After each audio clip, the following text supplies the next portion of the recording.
So today we're going to be answering one of the questions from one of you guys, one of the community, also one of the people that I personally worked with one-on-one, Stephen Munoz, and he has a question around something that I covered in my last video, which was around the path of most resistance. When what we're going to get into today is going to be a full-fledged video response to what is the path of most resistance. So you guys understand what it is. So you guys have an explanation of what it is. Second point is why it's so important. What's the point of doing this? Why would you do this opposed to something else like the path of least resistance? The third point I'm going to go into is the benefits it gives. So what can you expect to gain from this practice? What can you expect? What can you expect to change about your personality if you are to commit to a practice like this? Not just in a shadow work perspective, but in a self-development, self-actualization perspective in general. And then the fourth and final part will be about how to do it in the most effective way, in the most efficient way, so you can get the results that you want. What the framework is about and the way that I'm going to explain it to you comes from the framework of how it was explained to me by my mentor, Pierre de Souza. Talk about him a lot. And he originally used it in the sense of polarity, in the way that we can deepen masculine polarity.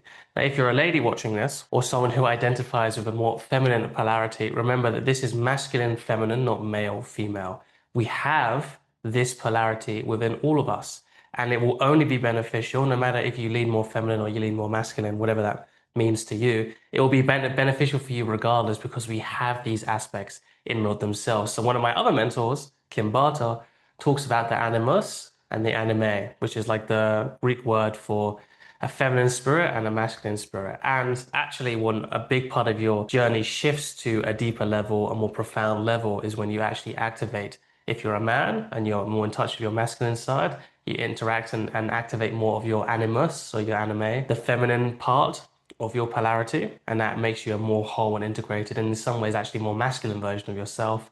And it's the same the other way around in people who identify in a more feminine based way. But what is the path of most resistance? So after I've kind of got this idea from Pierre, and it's fused with this other idea that Kim Barter mentions, how Pierre described it to me, it's essentially broken down into three components, which is the path of most resistance is whatever is the most difficult, whatever is the most boring, and whatever is the most intimidating. So what these three categories are a way to categorize the action that you're about to take. Is this a boring, repetitive action that I'm going to have to keep on doing? Much like starting this YouTube channel, or when I was doing cold outreach, when I was trying to make some money on the side for my jiu-jitsu career, and I had to do sales and leads. It was boring having to message the amount of people over and over again. Maybe it's boring in the sense that when I was learning jiu-jitsu, I'd have to drill the same moves over and over and over again for hours and hours for an extended period of weeks, months, and even years. So all of the dopamine had gone. I had no more dopamine because it was no longer new, it was no longer exciting, but I had to keep doing it anyway. That's an example of whatever the most boring path is. And most likely, if you're listening to this, you're already getting an idea of what these practices actually do in the long term. The second one, whatever is the most difficult or complex is another way of putting it. Whatever's like actually difficult in terms of it's difficult to understand. So if you're going through maybe like a PhD, that knowledge is a very specific knowledge that's actually hard to learn because it's so complex, it's so deep. Now, obviously, I'm not speaking from experience. I don't have a PhD. The most I ever got in education was a bachelor's, which is still somewhat applicable, especially when you're reading like old historical 12th century texts, which is what I was reading in some of my modules, some of my courses for history. Like that's actually a difficult thing to do. So it's not difficult in the sense of it's unstimulating, because learning something that's actually complex can be quite stimulating. So it's not the boredom part, it's the difficult, it's the complexity, it's the whatever is hard to learn, because what's on the other side of that is a knowledge of X, Y, and Z. So an example in jiu-jitsu or learning a sport or learning something that's more competitive is it's actually difficult to go out and apply the things you have learned in the gym to a competition, whether that's dancing, like Latin dancing, or whether it's a martial art, or whether it's some other kind of competition aspect. There's a difficult aspect of that, where it's not just like the fear and the boredom of training, but there's actually a complexity of implementing that into training. And then the last part is whatever is the most intimidating. Now, this is something which will be a big thing for a lot of people, because fear is a thing that a lot of people try and hide from all the time, especially if you've never really done specific training on how to overcome it. And not only how to overcome it, but also how to look at fear and how to kind of reprogram your brain around it. which is basically what I do on this channel. For those of you that don't know, my name is Aaron and I run this channel, Unconscious Flow, which is all about reprogramming and healing your unconscious beliefs, also giving you some good conscious frameworks, like exactly the same thing that we're doing now, so that they come together in an unconscious conscious flow. So, like I said, the most intimidating is a big, big, big part of this, because this is where people that I have found that usually come to me, and this is the thing that stops people the most. So not a lot of people can get over monotony, they can get over boredom for whatever reason. Doesn't seem to be as much of an issue, although it does still a big issue that is plaguing a lot of people, especially with procrastination and people who want to go on dopamine detoxes and all of that. So that is a big issue. I'm not trying to say it's not. With the most difficult, the most complex, I would say, because this is quite stimulating, because learning a new thing is really stimulating. It can be a little bit easier, but just straight fear, straight intimidation itself, because of the way that emotion reacts within us, within our subjective self, it can be quite daunting to overcome. So what that would mean is actually, if you were going to compete and show your level on the world stage or on a regional stage in front of all your family and friends, there's the fear of failure, there's the fear of losing that would might keep you from doing that. Or maybe it's you know that you want to ask your boss for a better pay rise, but you're intimidated because you're maybe a little bit afraid of your boss because he decides everything about your work life, or maybe he's got a bit of a temper, or maybe she's just, this way or that. Another intimidating example could be breaking up with somebody that you know is not good for you long term. Or it could be asking somebody out that you really, really like, but you've built this fantasy in your head about you and this person and you don't want to break that. Okay. So these are the three components of what the path of most resistance actually is, and what is the unifying principle behind all of them. The unifying principle behind all of them is pushing into wherever you feel the most resistance and doing it anyway. That is the motivating principle behind all of this. The second part, as I just read from my laptop. So what's the point of doing this? What's the point of doing this practice, especially when we talk so much about shadow work? So shadow work makes things much more effortless. It makes things much more easy. It's much easier to face your fears when A, the fear isn't even there, or the fear is there, but you feel more powerful, or the fear becomes smaller. Okay, it becomes much, much easier. That's why all of this stuff that I'm teaching you on this channel is all interconnected. It's all relevant. Okay.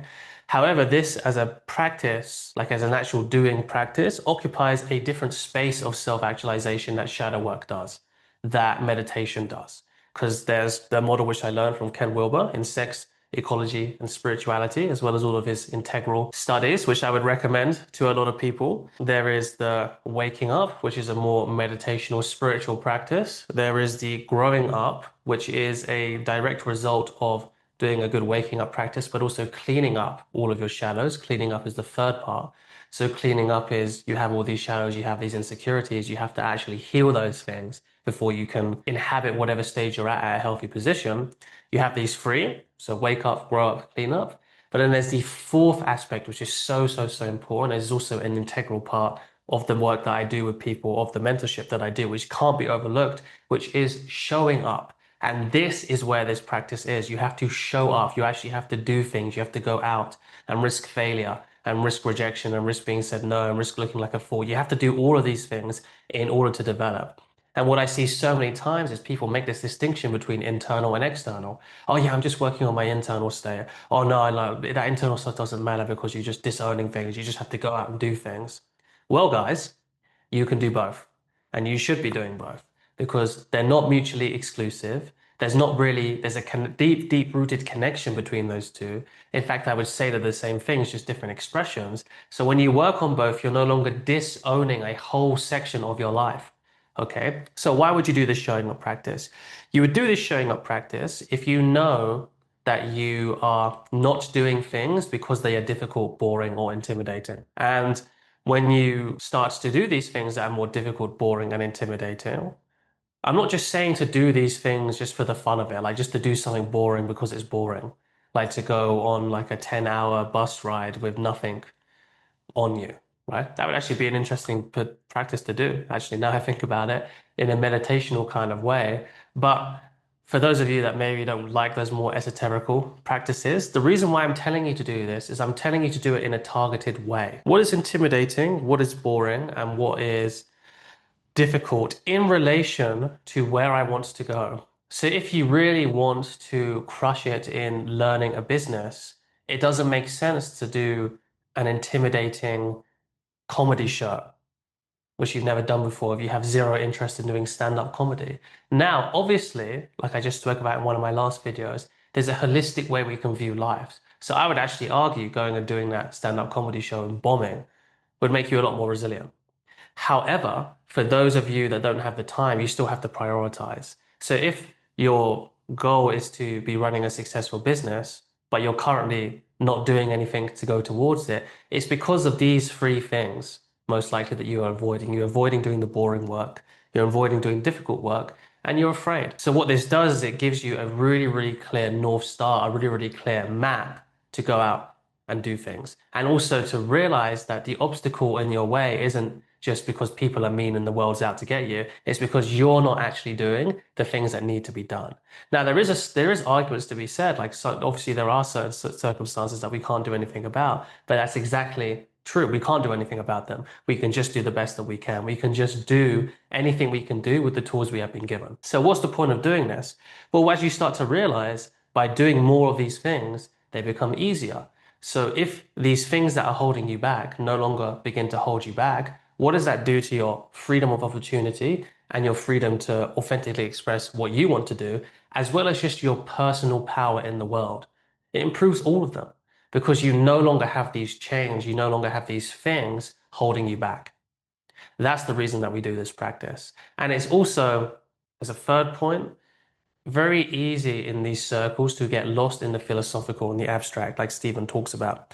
And when you implement this method, it's a doing method. Now, doing isn't the end all and the be all, but it's a very important paradigm, an essential paradigm, just like all of the paradigms are, that we have to honor and we have to actually do things. So, if you have an issue with making things abstract, making things philosophical, by doing all the cool shadow work and meditation and that kind of thing, but when it comes to the actual external real world, real, quote unquote, you're not doing anything, it's because you're not doing the showing up. And with this showing up practice, it gives you a bulletproof guide to actually go out and achieve the things and do the things that you want to in the world. I've already kind of given you in that second point the benefits that this gives you. It gives you more freedom, gives you more authentic power in the world, and it makes you feel more empowered in the world, which are all good details. But I can tell you this from my own personal journey. When I started first hearing about this, which was about 5 years ago from my mentor, Pierre, and I started implementing it into my life, into all areas of my life, what it did is it really got rid of excuses for me. I can't do this because of this, it's hard. Or I can't do this because I don't have the time, or because I don't want to. So a lot of the time we hide under the illusion, like, yeah, I don't really want to do that. But when we actually get to the core of it, it's because we don't want to do something that's boring. We don't want to do something that's difficult. And at least in my case, I didn't want to feel afraid. I wanted to feel like I was in control, like I was powerful. And by saying, yeah, I don't really want to do that, that was my way of giving myself an out, giving myself an excuse.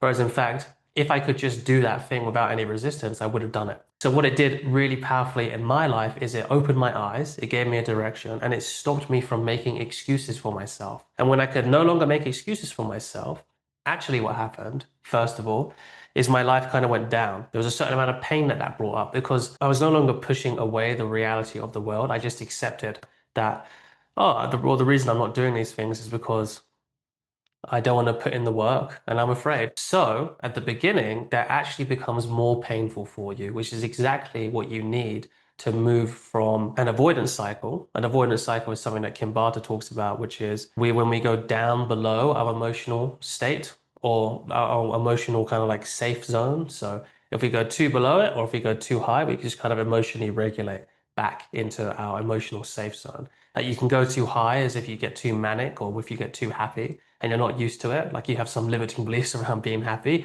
then you'll go back to your baseline state. But also, if you go below your baseline state, you have to use an avoidance cycle. Like for some people, it's actually even going to the gym to make themselves feel better about themselves, or it's having a coffee, or maybe it's doing hard drugs, or maybe it's doing whatever. You use this to get back into your baseline state. The problem is that over time, these avoidance cycles become less and less effective. So eventually the avoidance cycle stops working, and that's when there's a real problem because the things that you're using, the things that you've been using to medicate yourself with no longer work. And now it's time to actually look at your reality with a kind of cold, hard logical evaluation, sometimes people aren't ready for that. So it goes really bad for them.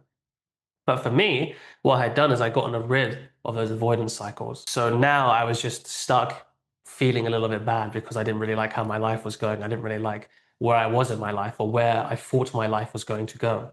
But if you get rid of your avoidance cycles, what this gives you space to do is to go into a health cycle, which the pain motivates you to actually do something that's good for you, do the things that you're avoiding and go back in. And that allows you to go back and sustain at a healthy emotional state, a healthy internal state for a long, long, long time because you're no longer using something to avoid it. You have faced the reality, you've accepted it, and you've actually done something to better your life. So for me, that was around dating and relationships. That was also around finding a right mentor. That was around actually going into real Theravada Buddhist meditation, learning about the unconscious mind. And for me at that time, it really helped my performance in Brazilian Jiu-Jitsu. So I had accepted all of these realities. I'd stopped making excuses for myself. And because of that, I was able to go into a health cycle. And that health cycle was powered by the path of most resistance because the path of most resistance had gotten rid of those excuses for me. So, how to do it to get results step by step? Well, first of all, what you do is you identify in your life where it is that you want to go. What are your goals? What are your overarching themes of your life that you want to grow? You have to identify that first because that's your North Star. And then you identify the tasks, which are the most boring, the most difficult, the most intimidating, with the caveat of them also being the most ROI for you to achieve these things, to want to do these things. It doesn't have to be like an achievement like buying a new car or getting more money. It can be like being more at peace with myself. But then for those more abstract type goals, you have to become more clear within yourself. Well, what does peace mean for me? Because what peace means for me will be different for somebody else, will be different from me explaining it to you on this YouTube channel. I have to find what peace means to me. So you have to do a little bit more homework when it comes to those more abstract goals. For the more simple goals, you don't have to do it as much. But for the more abstract, we want to make it really, really painstaking and specific for ourselves. That's really, really important because if we don't even know where we're going ourselves, how can we make a whole system for us to go where we want to go? Okay, so you become clear on what your themes and what your goals are that you want to grow. You identify the tasks and split them into whatever's the most boring, whatever's the most difficult, whatever is the most intimidating, and some of them will have overlap. And then you pick the one out of all of them that you both feel the most driven to do, but will also have the most impact in your life. You want to have a balance or a harmony of those two. Or you can decide whatever, right? What I would ideally do is those two. But if I had to pick, I would say whatever is going to give me the most results because I would naturally have a drive to want to do that. But not everyone has that kind of drive or they would think about it in a different way. If you don't have that, it's all good. It's just like a different way of thinking. So you pick the one thing which is going to have the biggest impact for you and you're also the most driven and most motivated for. And then you just do that, even if it's intimidating, even if it's difficult, and even if it's boring. Because now you've moved from a place of ignorance, of non-clarity to clarity. And then there's no more abstract, there's no more abstracting, there's no more philosophizing. There's no step-by-step guide that's going to get you what you want to do. You've already made your own step-by-step guide. This is the thing you need to do, and then you do it. You discipline yourself in whatever way. Now, if that's interesting to you, this is like one of the conscious things that I work on quite a lot with my coaching clients. It's kind of a general theme that we work with.